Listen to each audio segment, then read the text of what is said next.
Okay, well, so sorry about that. That is very irritating. And so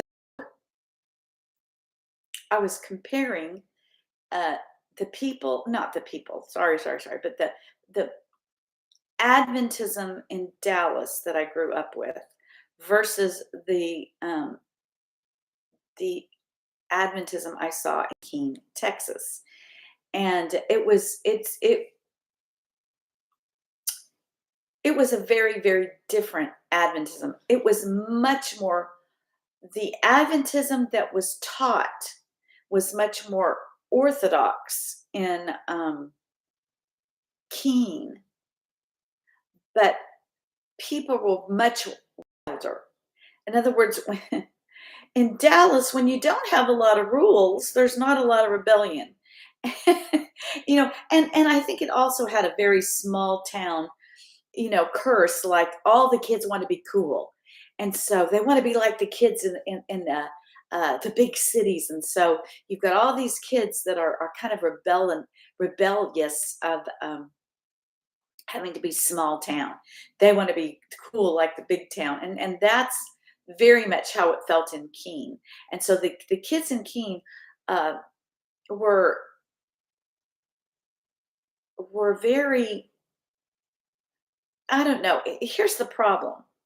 The kids at the Dallas Junior Academy, where I went to school, it was the Seventh-day Adventist uh, elementary school that was associated with Dallas, Dallas First Seventh-day Adventist Church there.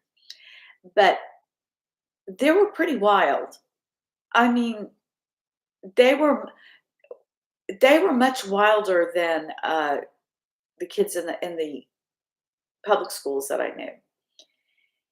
And then when you went to Keene, it felt like because there were so many more kids, the Dallas Junior Academy was a fairly small school. It was, oh wow, 100 kids from first grade to 12th grade. No, they didn't go to 12th grade. They went to ninth ninth grade. That's right.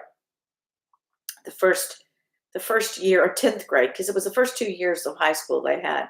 Then you had to go off to a boarding academy if you were in Dallas.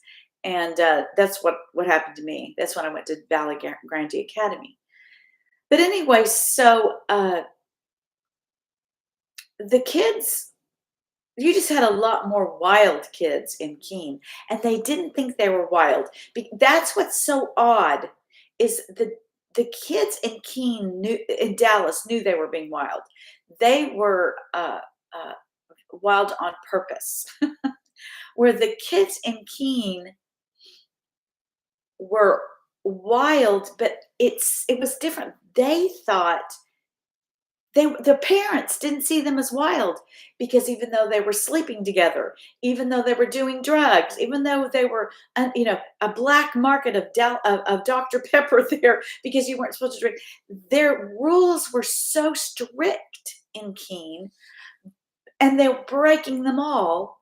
And yet the parents were, oh, they're in church on Sabbath, and that's all that matters.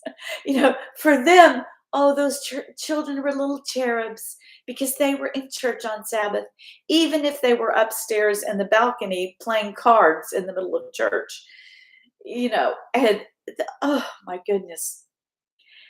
But okay,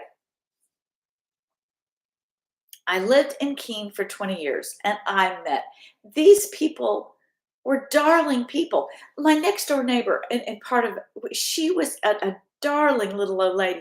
But it was interesting because when I was living there when I started studying more about the Sabbath and about Adventism, and I kind of freaked out. That's where I freaked out and went, okay, Adventism is not right. And so my sweet little next door neighbor, when I walked outside, it got all over Keene because it was too small. Our family was a big deal in Keene. And when I say big deal, I don't mean, we weren't celebrities, but I mean, everybody knew each other. And our family had historically been a big deal in Keene. So anyway, we were kind of, we all knew each other. I don't know how to put it. But anyway, my next door neighbor was out doing stuff in her front yard And I went out there, and she comes stamping over to me, and she goes, "I am hearing about these Adventists who are saying that Jesus is our Sabbath. Have you heard anything more ridiculous in your whole life?" And she knew I was in the process of leaving Adventism.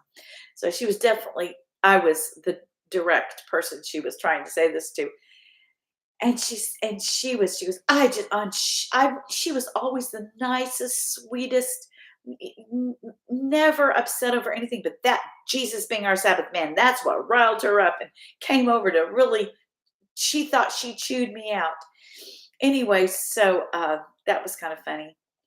But, yeah, Keen okay, this is what's been difficult for me through the years after having left Adventism, and part of leaving Adventism was leaving Keen. We had many reasons we left Keen, but, one of the peripheral reasons, was, well, since we're having to leave for these other reasons, it's gonna be good for us to get out of Keene because there's just too many Adventists there. I can't raise my children. I can't get my children out of Adventism living in Keene. And so we had to leave for other reasons, but that was one of the things I was very thankful for. But here's the problem. You leave all your friends and family. And my whole life, I had heard from Adventists, we do not disagree or think badly of Catholics. We attack Catholicism. And they were constantly saying that.